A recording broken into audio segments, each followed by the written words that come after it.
안녕하세요. 네, 종로학원 영어과 배용준입니다.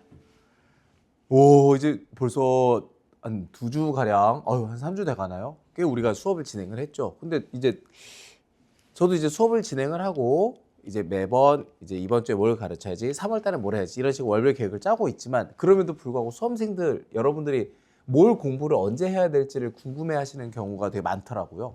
그래서 한번 월별로 뭘 하면 좋겠다를 저의 나름대로 제 기준 삼아서 한번 준비를 해봤어요.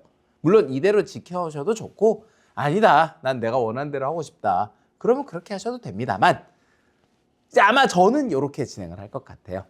자, 해보겠습니다. 첫 번째, 3, 4월입니다. 지금 우리가 지금 들어가 있는 해당되는 계월수죠? 가을이죠? 이때 뭘 해주면 될까? 정확한 해석 연습. 예, 읽으셔야 됩니다. 지금 문제풀이를 할 때가 아니죠. 문제풀이를 하려면 글을 읽어야 되는데, 당장 해석이 안 되는데 어떻게 문제를 풉니까? 그죠? 그래서 지금은 굉장한 기본기를 다져줄 때예요. 냉정히 말하면. 그러니까 더 바닥부터 내려가서 완전 해주는 거죠. 그럼 여기서 해당하는 바닥이 뭘까? 해석 연습. 그 다음에 뭐예요? 여기는 단어죠, 단어. 진짜 많이 공부해 주셔야 돼요. 지금 단어 많이 외워주시면 나중에 분명히 그 단어에다 보답을 하거든요. 예, 그래서 단어 공부 하셔야 됩니다. 학원에서 보는 단어 시험이 있죠? 좀 열심히 참여해 주시고, 모자르다 싶으면 책 한 권을 사셔서 하루에 뭐 데이 몇 개씩 하셔도 되고, 애들 학생들 보니까 이렇게 가려서 이쪽 읽고 얘기하던데, 이렇게 영어 가리고 혹은 한글 가리고 이렇게 반대로 뭐 하더라고요. 좋습니다. 여러 가지 방법이 있을 거예요. 저 기준으로 봤을 때는 시중에 나오는 어떤 책이든 2번을 돌아가게 되면은 3등급 이상은 다 보장이 됐던 것 같아요. 그래서 다 내주셔야 됩니다. 그 다음에 여기는 해석을 했는데, 이제 이 책들이 이제 우리들이 흔히 하는 구문책일 거 아니에요? 그 구문책을 보다 보면 한 문장 한 문장 있다 보니까 또 어떤 아쉬움이 있을 수 있냐? 각 문장은 이해가 되는데 하나로 묶으면 잘 이해가 안 된다. 그러니까 하나하나의 문장은 알겠지만 전체를 보면 무슨 말인지 모르겠다라고 하는 친구들도 있더라고요. 그래서 그럼 뭐가 좋을까? 쉬운 유형. 그래서 쉬운 유형은 어떤 유형이냐? 그냥 해도 내가 풀 수 있는 유형들 있잖아요. 내가 딱 풀었을 때 부담을 느끼지 않는 유형. 대개 뭐가 있을까요? 선택지가 우리말로 되어 있는 요지나 주장 같은 게 있겠죠. 그 부분을 여기서 연습한 걸 적용해 보는 거예요. 이 문장 꼼꼼하게 읽고, 아, 이런 내용이구나. 다음 문장 꼼꼼하게 읽고, 아, 이런 내용이구나. 아, 이게 이렇게 이어지고 있구나. 이게 문제가 쉬워지거나 유형이 쉬워지면은 실제로 내가 이 1번 문장 해석에 훨씬 더 집중할 수 있거든요. 그런 식으로 내가 연습하고 있는 것들을 실전에 적용해 보는 거죠. 네 번째, 해석을 할 때 꼭 해야 될 게 있어요. 사실은 그 문장에 들어가 있는 기본적인 어법입니다. 이 어법을 29번 이 한 문제를 맞추겠다, 이런 개념이라기보다는 내가 해석하는 데 필요한 이런 도구들이 있다. 그게 어법이니까 이런 것들, 관계대명사든 분사든 혹은 뭐 도치가 됐던 뭐 여러 가지 있을 수 있죠. 이런 것들을 익혀야 되겠다. 난 투부정사를 좀 더 못하니까 해석을 좀 배워서 써봐야 되겠어. 이런 부분들에 대해서 학습을 좀 하셔야 됩니다. 요거는 좀 선생님의 도움이 필요하겠지만, 뭐 그 여러분들 뭐 자립심도 강하잖아요. 그 능력을 발휘해서 해보시는 것도 좋을 것 같아요. 다음 5, 6월입니다. 5, 6월. 이 5, 6월에는 뭘 해주면 될까? 이제 배우고 익혀야 되는 과정이죠. 유형별로 문제를 풀어서 약점을 확인해야 됩니다. 되게 차이가 다소간의 차이가 있을 수 있지만, 앞부분에서는 21번과 23, 24번이 가장 문제가 되죠. 21번은 그 중에서도 변별력을 갖고, 미들에서는 뭐가 문제가 될까요? 29번 어법, 30번 어휘, 그 다음에 31번부터 34번의 빈칸이 문제가 되겠죠. 다음 파이널 부분, 약간 시험지 뒷부분에서 뭐가 문제가 돼요? 36번에서 39번, 이 부분이 문제가 되잖아요. 이 부분을 천천히 풀어보면서 내가 왜 틀렸는지를 좀 꼼꼼하게 점검해 볼 시간이에요. 개수가 중요하지 않고 시간이 중요하지 않습니다. 한 개를 풀어봐도 진득하게 풀어서, 아, 내가 이런 걸 잘 못하는구나.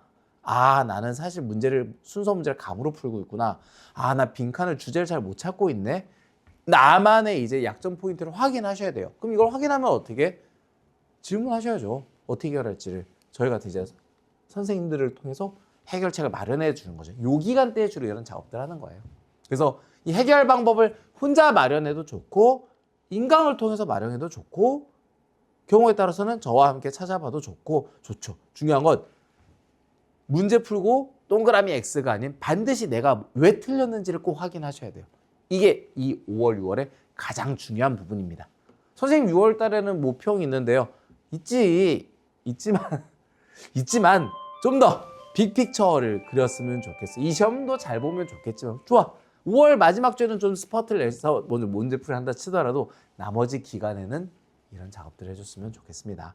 수능이 모평이 끝나고 나면 다시 유형별로 학습하는 이런 전략을 취했으면 더 좋겠고요. 7, 8월입니다. 이제 익힌 것들을 내면할 시간이에요. 반복적으로 풀어줘야 됩니다. 아, 내가 이런 부분을 못했으니까 내가 빈칸이 약하니까 빈칸을 좀 더 인텐시블하게 풀어보자. 좀 더 집중적으로 해보자. 난 순서가 약하니까 순서를 더 해봐야 돼. 이런 식으로 자기가 약점된 부분을 집중적으로 할 시간이에요. 이때는 약간 좀 많이 풀어도 될 것 같아요. 시간도 재서 풀어보기도 하고 아니면 시간을 무제한으로 주고 정답률을 높이기도 하면서 다양하게 자극을 줘가면서 문제를 풀 기간입니다. 제 생각에는 하루에 8문제는 풀어야 되지 않나 싶어요. 못해도. 순서 4개, 빈칸 4개. 거기에 여러분 여러가 되면 어법과 어휘 2개에서 10문제 한 세트를 풀어보는 게 좋지 않을까 생각합니다. 시중에 이제 나오는 모의고사 타입들의 문제집이 있잖아요. 그런 걸로 해주셨으면 좋겠어요. 정말 하루에 2번은 좀 과한가? 이게 어떻게 돼요? 낮 1번, 저녁 1번 과한가? 근데 저는 그 정도는 해도 되지 않을까 생각합니다. 그래도 얼마 안 걸리거든. 다음 2번째. 나눠서 시간을 주어 연습하기. 이건 무슨 얘기냐면은 쉬운 유형은 몇 번이에요? 18번부터 28번, 그 다음에 몇 번이죠? 43에서 45번 이런 부분들 있죠. 우리가 듣기 풀면서 하는 부분들. 이 부분들을 좀 빠르게 풀어주는 거예요. 정답률을 놓치지 않는 선에서 빠르게 풀어서 시간을 확보해 주는 거죠. 그럼 거기서 확보된 시간을 얻다가 내가 어렵다고 생각하는 유형에다 갖다 더해주는 이 연습을 좀 해보는 거예요. 어려운 유형은 아까 얘기했던 이 부분이죠. 우리가 약점 유형이 주로 어려운 유형이 될 건데 이 부분들은 어떻게 해야 될까요? 시간 제한을 몇 분 주면 좋을까? 한 20분 이상 주면 될까요? 이렇게 스스로에게 시간을 제한을 줘보면서 아, 내가 이 시간을 하면은 정답률이 떨어지는구나. 아, 이건 너무 시간이 오버됐구나. 그러면서 자기의 한계선을 계속 확인해 주는 거죠. 아, 기출문제. 요 얘기를 이제 하네요. 기출문제는 사실 굉장히 아까운 거예요, 여러분. 그러니까 여러모로 쓰임이 좋거든요. 수능 평가원과 가장 가까운 문제이기도 하기 때문에 가장 검증된 문제이기 때문에 준비가 덜 된 단계이기보다는 최대한 내가 스스로 할 수 있는 준비가 된 단계에서 분석을 해주는 게 좋습니다. 이렇게 하다 보면 과거에 내가 왜 틀렸는지도 혹은 이 문제가 뭘 요구하는지도 더 높은 식견을 가지고 이 문제를 바라볼 수가 있어요. 이 구치 문제를 푸는 건 단순하게 똑같이 모의고사를 풀어서 나 이번에 90점 맞았네 이런 거 아니고 이렇게 생각하면 될 것 같아요. 출제자의 의도, 도대체 여기서 뭘 가지고 답을 내고 있는가 이런 뭡니까? 그런 약간 애널리티컬 퍼스펙티브, 분석적 관점으로 봐주는 게 좋을 것 같아요. 이때 해보시고 안 되면 질문하면 좋을 것 같아요. 기출문제는 우리 시간 재고 푸는 그런 형태 하지 않기로 합시다. 마지막입니다. 아니라 체킹이에요. 네. 다시 단어를 할 때가 되었어요. 이때쯤 되면은 이제 마무리하는 단계잖아요. 이 마무리하는 단계에는 내가 학기 초에 썼던 기본적인 것들을 다시 되새길 시간이에요.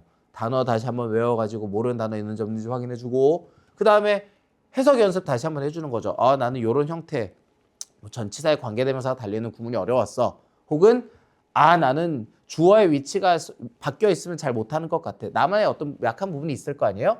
우리가 3, 4월에 했던 부분들 다시 한번 읽어주는 거예요. 나 해석 잘 되네. 지금 별 문제 없네. 그럼 기본적인 것들 다 된 것 같다. 안 까먹었네? 그렇게 해주는 거죠. 그 다음에 뭐예요? 틀려서는 안 되는 유형들. 어떤 부분이 있을까요? 좀 문제를 좀 그렇게 가르는 게 좀 그렇긴 하지만 그래도 어떤 부분, 쉬운 부분이라고 얘기하는 부분이 있잖아요. 그 부분들을 다시 한번 연습해가지고 나의 절대적 점수를 확보해 주는 거죠. 왜요? 지금 우리 영어 절대평가잖아요. 절대평가는 맞은 점수로 등급이 바로 결정되잖아요. 그러니까 내가 틀리해서는 안 되는 유형이 더 많아지면 많아질수록 그 부분들이 내가 점수를 반드시 확보하는 유형이 되겠죠. 그럼 나는 그 점수부터 시작이 되는 거예요.